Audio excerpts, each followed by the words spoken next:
Hey everyone! Welcome back to Coding Journey 256. Today, we are diving into one of React's most powerful hooks, useMemo. If you've ever had a React app that feels slow, this hook might just be your secret weapon. Let's break down what useMemo is, why it's important, and how you can use it to speed up your React apps. So, what exactly is useMemo? In simple terms, useMemo is a React hook that helps you memorize, or remember, the result of an expensive calculation. That means React won't rerun that calculation every time your component re-renders.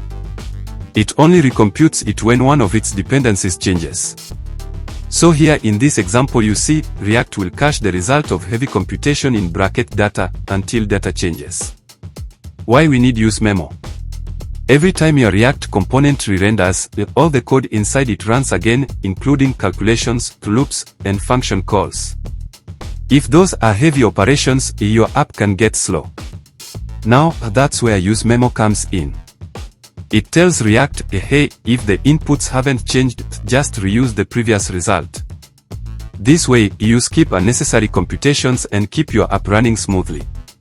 Without useMemo, every time you toggle the theme, React would run slow function again. But with useMemo, that heavy computation only runs when count changes. Now, when to use useMemo? Don't overuse it.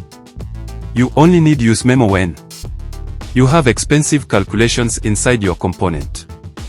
You need to avoid rerunning functions unless certain values change.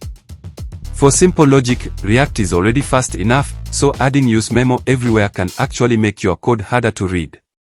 useMemo caches results of heavy computations. It improves performance by avoiding unnecessary recalculations. Use it wisely to perform heavy tasks. If you liked this explanation, give it a thumbs up, subscribe for more React content, and comment below what React hook you want me to explain next.